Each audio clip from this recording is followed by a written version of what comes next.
What's up? What's up? What's up? What's up? What's that energy at, boys?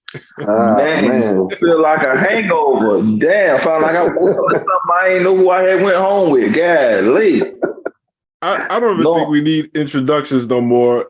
Let's get straight into this sweater that you got on. Oh my God. What you want to know? You had to wear this shit all day? Don't it look like a hand-me-down? This shit, it feels like a turd. Hey, like your body gonna stink when you take that thing off, man. It stink right now. I smell like a brown turd. That's what I feel like. My God, brown fucking turd, bro. So what's going on? You placed a bet. Obviously, everybody knows to the people why you had to have that on. Explain to the people, man. Yeah, y'all know me. I'm a betting man. I like to bet. You know what I mean? No way I thought that a backup quarterback, starting running back out for, the season, there would be a chance in hell that we'll be on the short end of the stick. So I bet the farm. I bought, not only did I bet to, swap or choose to wear this bullshit I got on today, but I also lost about 700. It's just a bad day for me, boy. Like, I just took a whooping yesterday. Again, bad day for all of us.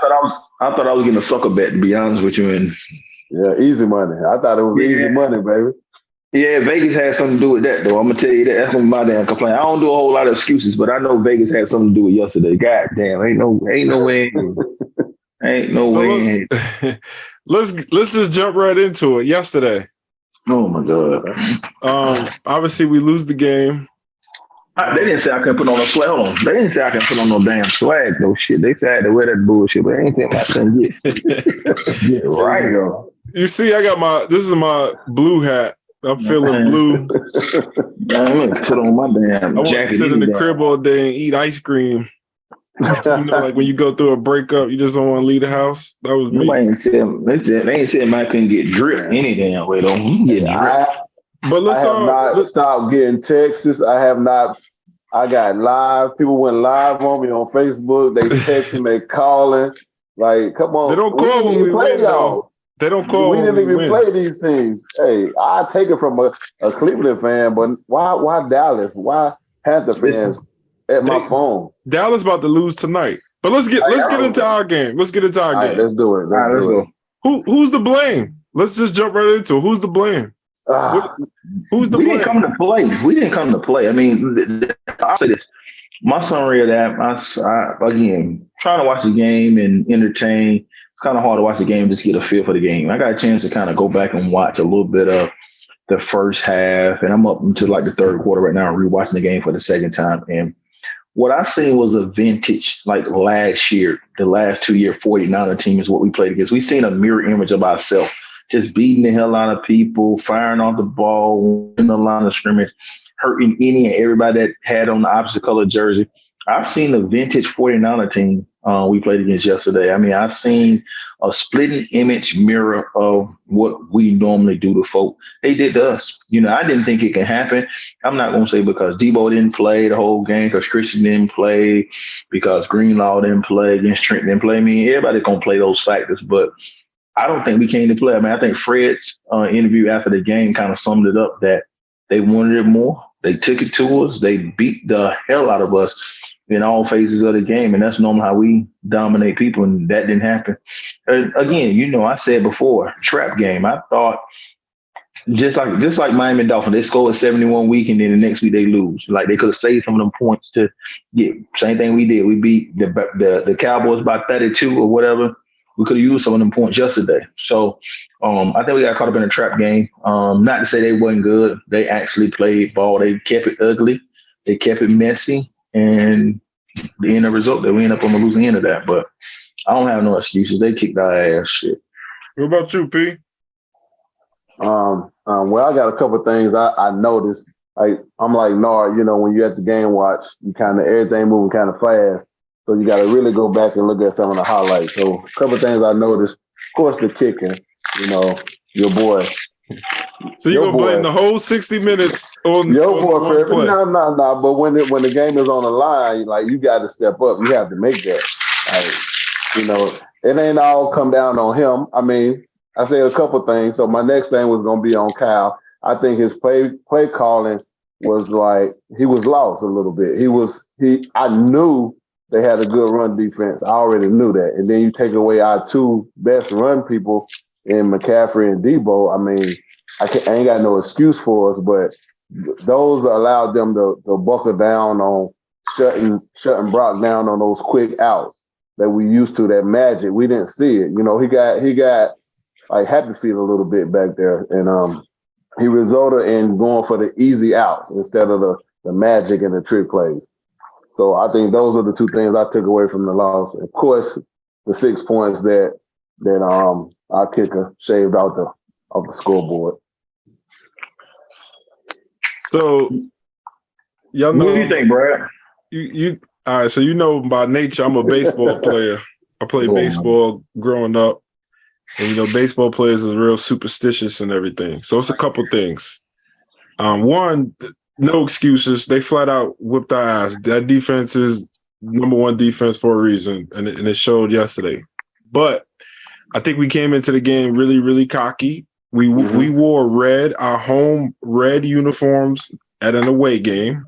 It's not the first time, but why are we doing that? That's one. Two, we didn't come out with our boombox yesterday. We had no boombox, no music. It was almost like us at our game watch to start the game. I was going to say that. We came out with no energy. They didn't come out with their boombox yesterday. And ironically, Cleveland came out with a boombox yesterday and made it personal against us, talking smack. They came out to the way we come out to games with the boombox. Have y'all not seen that? Y'all didn't see that? Yeah, vintage Niners.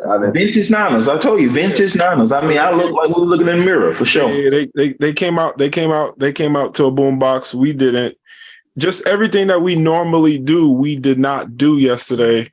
And like I said, I'm a baseball player, superstitious. I like to keep doing things. If it's working, it's the way we do it, we keep it going, we keep it doing. And yesterday that didn't happen. So I think that was the start of it.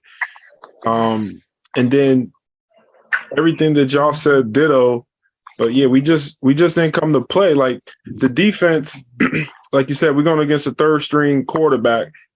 You know they have a good running game. They have a good offensive line. What are they going to do? They're probably going to run the ball and run different little schemes. Why not load up the box and make PJ beat us?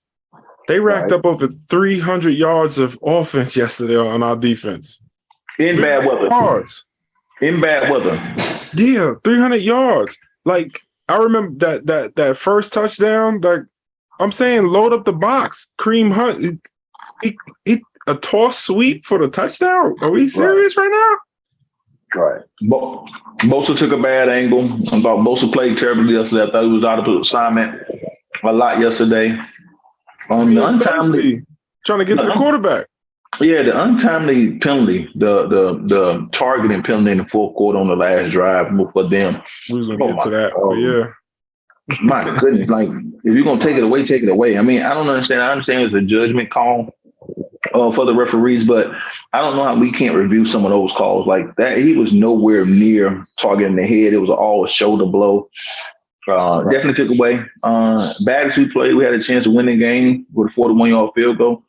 We got to capitalize on that. But again, I say time and time again, there are two things that I've said that's going to be the key to us winning this year is we understand that when we're in 4-down territory and run the ball on those third and to get half of it or get in a more manageable fourth down, because when you play against teams like Philly, like Kansas City, those teams are going for it.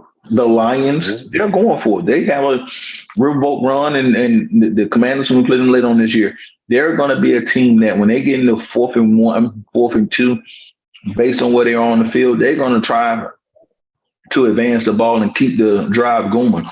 We're not doing that. We're making decisions when it's 3rd and 5, 3rd and 6, and we're maybe putting the ball in the air. We're not thinking that we're in 4-down territory, and we're not aggressive enough at most times. So those things are starting to show itself. The second thing will always be, when does this defensive line start to hunt? I don't know if it comes with the secondary playing man coverage and, playing more bump and run and taking more chances. But when does this defensive line start to hunt? I'm still waiting on that day. I think I saw a couple plays they was hunting, but then that left the middle open. So you got the up and the under, and then like the trick plays that we used to run in, they was running it on us, and it made Walker look like a all pro out there. So that was the only way to move the ball on us, running those trick plays and little gimmicks and stuff like that. But we're a solid defense. I mean, again, some of those trick plays were just we going underneath blocks, Bosa. We're not scraping. You know what I mean? For us to have this top-notch defense and have the best linebacker in football, where was the leadership yesterday? I always say when we're losing a linebacker of that magnitude is getting the defensive line straight, getting the linebacker straight, getting the secondary straight. I didn't see the leadership to kind of get us out of some of those plays. Yes, he had a big interception early in the game, but where are those consistent plays to get us there, especially when we're struggling? Like, hey, Steve Wilkes, if we got to get a bolt of energy, we got to get a bolt of lightning. Let's see a blitz. Let's see if Fred want a blitz. Let's see if Hufanga blitz. Where are those high energy plays we had last year? Those high energy plays, right? I hadn't seen that. We are missing those high energy plays that creates momentum for the defense, create momentum for the offense, and creates excitement for the fans. I'm missing those ideas. I'm missing all those pieces of 49er football and 49er defense. That's what I'm missing. Well, I've been critical of this scheme since week 1.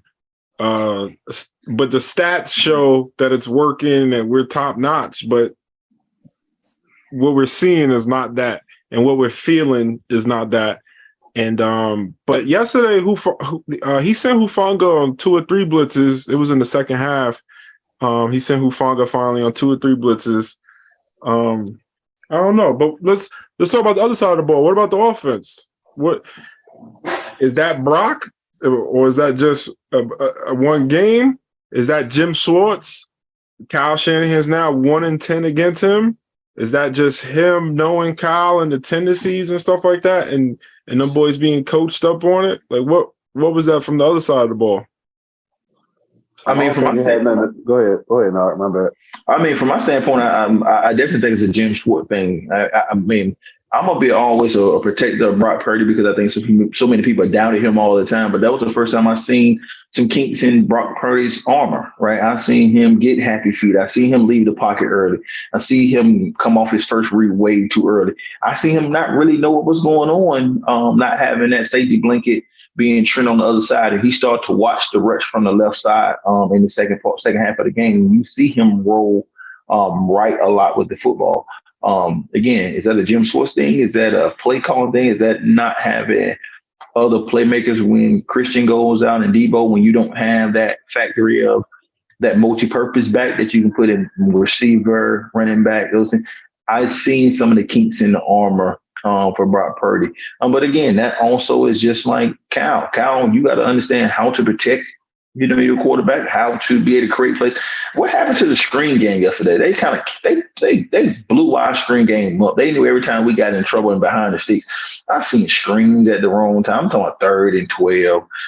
I've seen draws at 3rd and 12, 3rd and 10. It was like we was almost conceding to try to punt this ball and make them drive the field, and they did it consistently enough to beat us yesterday. I didn't see us try to purposely advance the ball when it came time to advance the ball. I seen us concede with going with draws and screens, and they just played the play. And on the other side, they screened us to death. Every time we got like we was going to get home, they screened us to death. Screened and reversed us to death. But offense, I seen Brock Purdy struggle a little bit yesterday. But I think it goes to Cal and what are we doing? Are we getting into 4-down territory? Are we having those conversations like this drive, we're going to do this?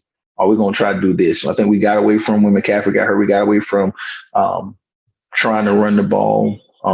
We didn't run the ball out of one back set well. We packed the line with a tight end and juice and tried to run the ball in, and then 3 yards in a cloud of dust, 2 yards. And we came off it, quite frankly, early. But again, some teams, when you got a lot of pass rush, you got to take your chances and throw this ball around and get the balls outside the numbers. And we couldn't do that yesterday. We had a couple of drops outside the numbers.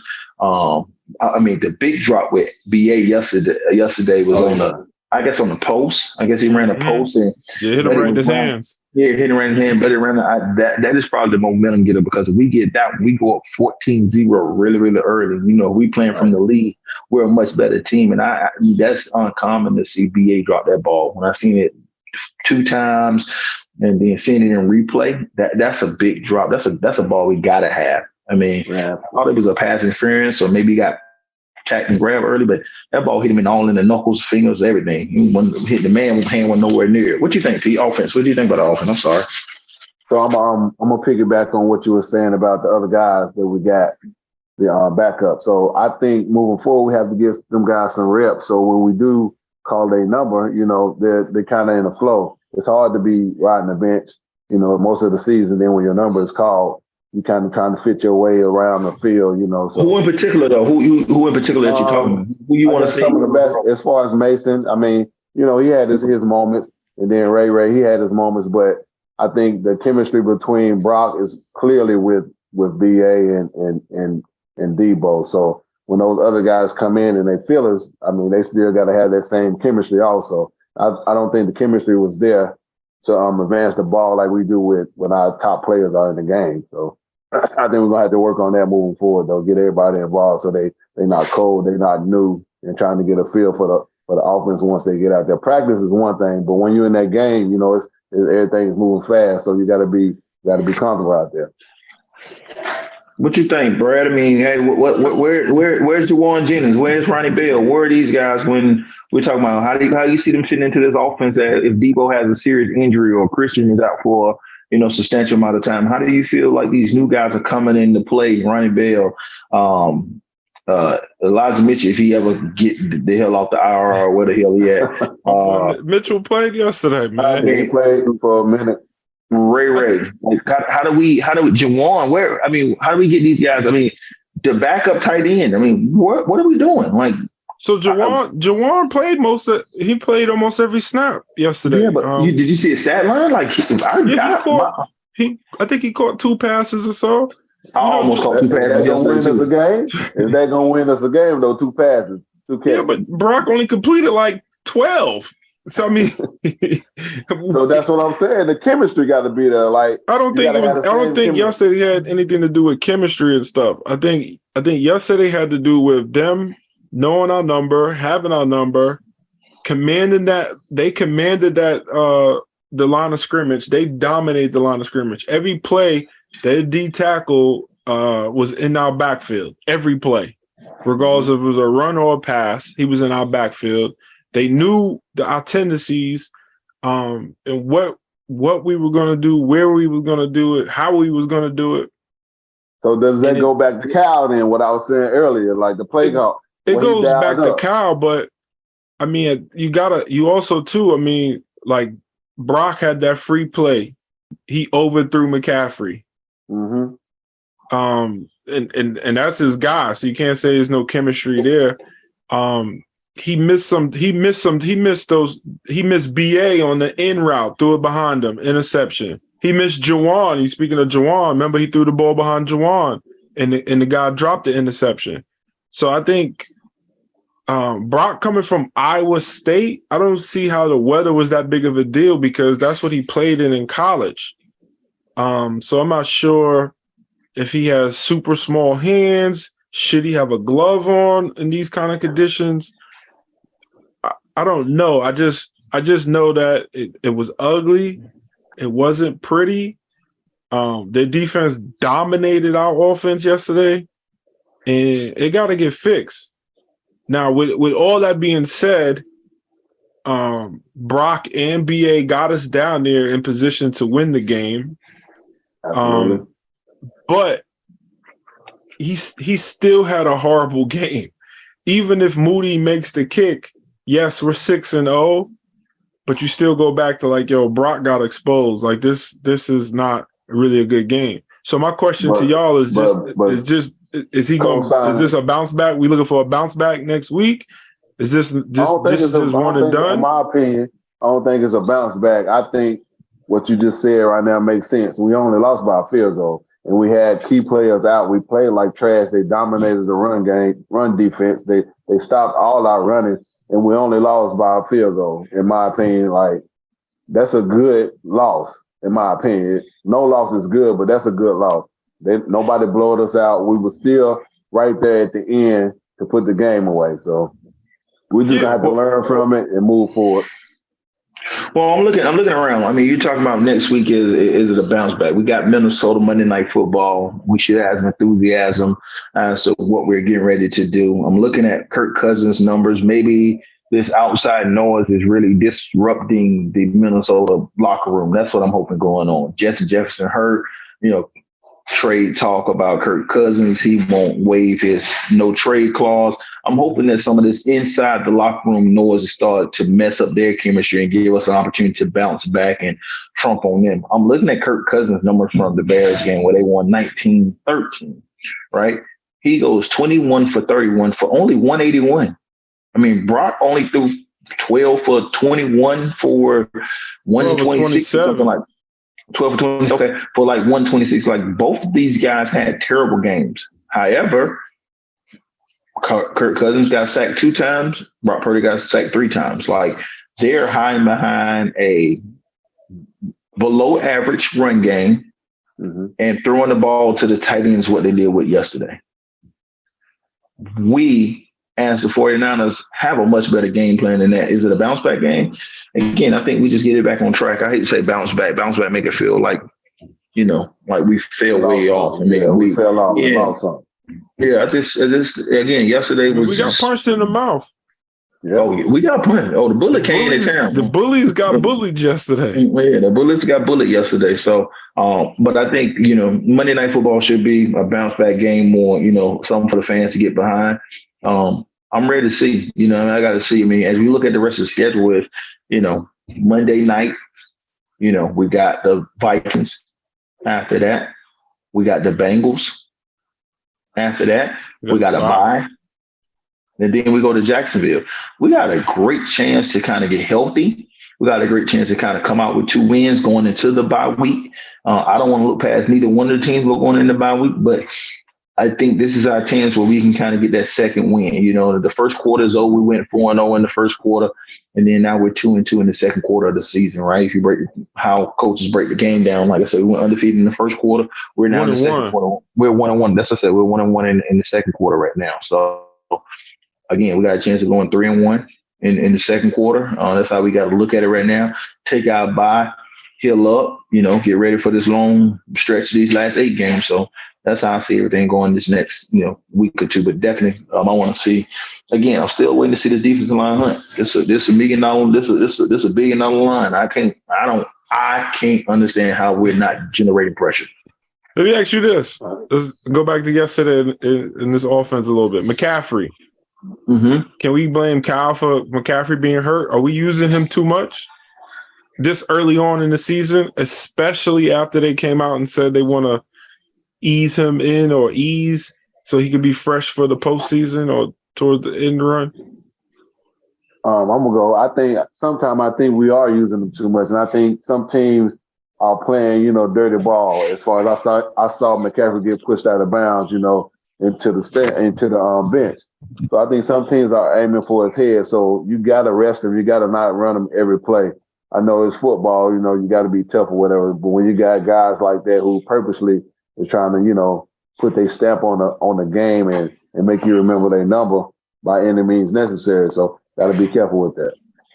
Yeah, I would agree. I mean, I think it's one of those situations where we got to have a 2-back system, especially early in the season, to kind of make sure we can kind of make the long run. I mean, a 2-back system not being a 2-back, being our 2 best players being McCaffrey, or our most special players being McCaffrey and Debo. The second running back has to be Jordan Mason, has to be Davis Price, has to be Elijah Mitchell. One of those guys got to step up in that room. Like right now, trying to make our second ball carrier become Debo, that kills us. And now we're down both of our most electrifying players right now, and we got to try to find a third person. So now I can see next week, Monday night, where the Vikings are rolling the coverage towards, rolling the court towards DBA and forcing killers to have to stay in and block by showing pressure. I can see both of those things happening next week, and then we in a world of hurt. in a world of trouble. So again, it's one of those things where those other guys in the running back room has to be able to show their value. I would love to see like last year. At one point in time, we had McCaffrey and Elijah Mitchell in the field at the same time in the backfield, right? I'm looking forward to seeing that again, like seeing, put them back there at the same time, see how the defense adjusts, motion Christian out, get a ball to, Elijah, especially we got a light box. I need to see some creativity like that. But like how you're saying it, though, like somebody needs to step up. But the question is, are they getting the opportunity? Like, you played football. You stand on the sideline next to your position coach, and they call a play, and they say, go in there. Can I call Are they not like saying, hey, go in there, Mason? Hey, let's get him out? Can I call a spade a spade? Yeah. Elijah Mitchell is soft as wet tissue. Even if it's Mason. What I'm saying is, I think coming into the season, they had this idea was Elijah Mitchell is a great back to spare Christian, being that he has the looseness, the ability to be able to catch the ball out the backfield, be able to catch the screen, be able to take a 5-yard run and to turn 60. He has big playability, but he is soft as paper. So I think right now we're behind the 8 ball because I do see Jordan Mason and PDP and Davis Price being our more third down, short yardage backs, hard backs, close out games, our big backs, our tanks. You know what I mean? I see those carrying, and I see Christian and Elijah being cut out of the same cloth. But these are scat backs. These are guys that are gonna get downhill. These guys are gonna get out in the get wide on the field and make defenses have to record a play all 53 feet or all every inch of grass out there. And right now with Elijah Mitchell not being available to us, I think it is stunning the growth of the backs behind him, but it's also putting Christian in a situation where he has to take more reps because Elijah's not there to take all the reps in the play designs that are play designed for Christian and Elijah. Because he's not there, it's causing Elijah to have to take more reps. Causing Christian to have to take more reps, which should be Elijah Mitchell's reps, based on the type of back and type of style and type of design of play we're running. And then we're starting to pass that on to Debo in the stretch plays or whatever. So that's why I'm saying that injury, as much as it doesn't show on the field, when you talk about the chemistry of you building a 53-man roster, that's where we're missing that piece at. So do we got an injury report on any of our key players? Yeah, everybody's day to day except for McCaffrey. They still the MRIs. They wait for the results. Yeah, and then came back on MRI. Yep. But I got a feeling he gonna miss Monday night. And who we speaking on right now? And Greenlaw's back. That was another thing too. If we take it back to the other side, I think Greenlaw, the Burke and Falligan. Like the Flowers. Yeah. I think they played solid yesterday, but it's nothing like having big play Dre out there. Yeah, again, he's a heart and soul. I mean, Fred is clearly the leader and the organizer and the captain of the defense, but the heart and soul, the sweat and tears, the blood is the hype man. The hype man is big play Dre easily, because he's one of those guys that's going to go to war, and he don't matter what he sacrificed to be out there. Every damn play, that boy trying to hurt somebody. That's the difference. And I think when you get two of those guys or both of those guys together, they make each other better. And I think looking at that, I've seen kind of, as a captain, and I've seen this in Warren yesterday, trying to make sure he know what help hit. He wanted to make sure his guys knew where they supposed to line up. So it kind of slowed him up to make sure they knew their assignment. That's what happens with captains all the time. With big play Dre, he know if Dre gonna fuck up, Dre gonna fuck up full speed. And I'm cool with that. Again, I don't want to say because not having Dre was there, because the other guys played well. I'm looking at the stat book. Boy had 12 tackles. Like they were thumping. Yeah. They were thumping. We just, again, big play Dre was missed yesterday. He's the heart and soul of that defense. Yes, one is the captain, but big play Dre is the heart and soul, sweat and tears, and he's the enthusiasm in 49er defense. All right, so let's bring up the elephant in the room. Oh my God. Let's bring him up. My boy Jake Moody. All right, let's go. Oh man. He missed one yesterday. What? Wait. He missed what? He missed two field goals yesterday. All right, go ahead. Keep going. That cost us the game. Okay. For everybody out there who doesn't know, Jake Moody is a 3rd-round draft pick from Michigan. Your boy. Both of these guys and a lot of people out there, a lot of you viewers were skeptical, ask questions, and wonder why would the 49ers use a third-round draft pick on a kicker. I was behind the move all the way, and I still am. I even just posted to my social media a picture that I stand with Moody, and I'm still standing with Moody. I'm glad it happened. I'm glad it happened early in the season, a non-division game, a non-conference game, and I hope it's something that he can learn from and start building his confidence and different things like that as he builds his career with us. But like I've said from the get-go, and I'm going to say it right now on our podcast, he will become a weapon for us. He will win us a lot of games this season and going further. Jake Moody will be a weapon for us, just like the boy is in Baltimore, whatever his name. Tucker. Yes, just like Tucker is in Baltimore. Thoughts? Hey, how did you feel when that ball veered to the? Oh, you right, saw me. You was right there. I wanted to kill myself. I just wanted to hear you say I'm still. You see me. You look, bro. I'm in. Bro, come on. I'm in. Bro, I went to the office for 5 minutes today and came back home, got some ice cream, and been on the couch ever since. Right. Like this is finally did their job in the 2 minute drill, and they got us in a position. Like the whole game, they were struggling. They did what they needed to get us down the field, put us in a great place to win that game. And I think all the air just left the room after that kick. I couldn't believe it. I'm gonna start with what I said today on the internet. Robbie would never. We're not living in the past. Joe Montana would never. Steve Young would never. Robbie would never hurt my heart like this. He would never leave me high and dry. Like, my goodness. Like this, I felt like Moody told me we was going out on a date, let me order everything I want, and told me he needed to use the bathroom before he go, and walked out on the damn bill. That's how I felt yesterday. Jake Moody walked out on my bill and left me with steak and shrimp and appetizers and drinks. I'm talking about double shots of 42. I don't know what's going on. Like he left me high and dry like that yesterday.